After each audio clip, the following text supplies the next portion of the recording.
We hear the term GPU thrown around all the time, especially when we're talking about gaming. But is it really the powerhouse behind everything you see on your screen? Well, it turns out there's a super common mix-up between two very different pieces of tech. And today, we're going to clear all that up. And this is the core mystery, isn't it? It just doesn't seem to add up. You've got this razor-thin TV that plays a gorgeous, crystal-clear 4K movie without breaking a sweat, but then to play a video game at that same resolution, you need a graphics card the size of a brick that needs its own personal cooling system. How is that even possible? Well, the reason it all seems so confusing is actually pretty simple. We're talking about two completely different jobs being done by two completely different tools. And honestly, the best way to get your head around it is this. Confusing a GPU and a decoder is like confusing a construction crew with a movie projector. Once you see it that way, everything just clicks into place. So let's just lay it out, nice and simple. On one side, you've got the GPU. That's our construction crew. Its job is called rendering. And on the other side, you have the video decoder. That's our projector. Its job is all about playback. They both put pictures on your screen, yeah, but how they do it and why they do it are worlds apart. All right, first up, let's talk about the heavy lifter, the construction crew, the GPU. What is this thing actually doing when you fire up a game or a 3D modeling program? The key phrase here, the part you really need to latch onto, is at the very end, that do not exist yet.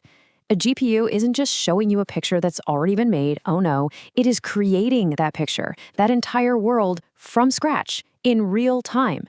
It's an artist and an architect, all rolled into one. And that creation process is, well, it's incredibly demanding. Just think about a video game for a second.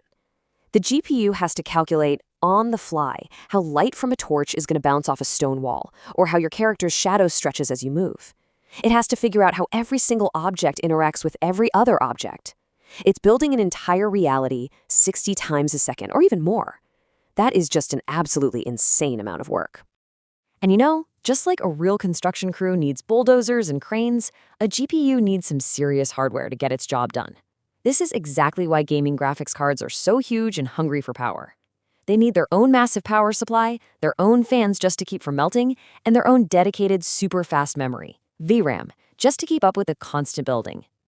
Okay, so that's the construction crew. Now let's meet the projector, the quiet, unsung hero of your movie night, the video decoder. See, right away, look at the critical difference in this definition. A decoder's job isn't to create anything. Its entire purpose is to take an image or a video that's already finished and just put it on your screen. It's not building the house, it's just projecting the finished blueprints.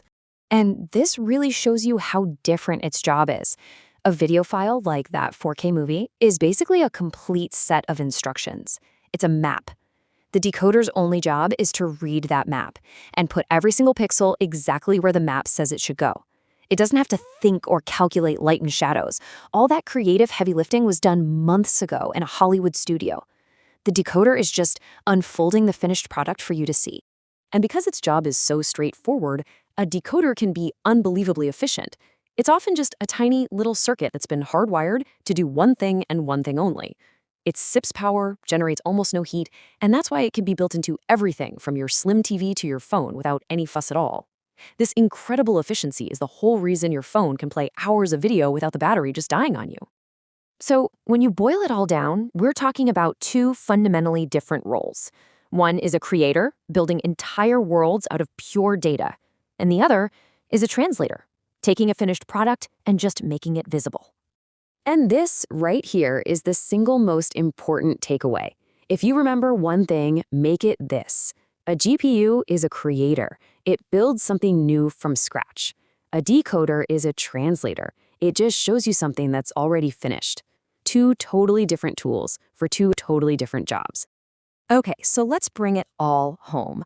Let's circle back to that original question. How does that skinny little TV play that huge 4K movie so effortlessly? Well, now we have the answer. It's all about using the right tool for the job. See, when you stream a movie, your TV isn't doing any of that heavy lifting we talked about earlier. The construction of that movie world is completely done.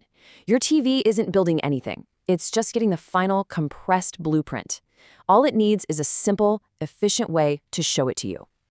So let's walk through what actually happens. When you're scrolling through the Netflix menu, your TV's very basic, low-power GPU is active, just to make the interface look smooth. But the moment you hit play, this amazing little handoff happens. The GPU basically goes to sleep, and that specialized, super efficient video decoder wakes up and takes over the whole show. So yeah, that so-called GPU in your TV, its main gig is just making the user interface look pretty. It's not designed for, and it is definitely not involved in, actually playing the movie itself. That's the decoder's job. And that's why your TV doesn't need a giant, power-guzzling graphics card. So let's put it all together one last time.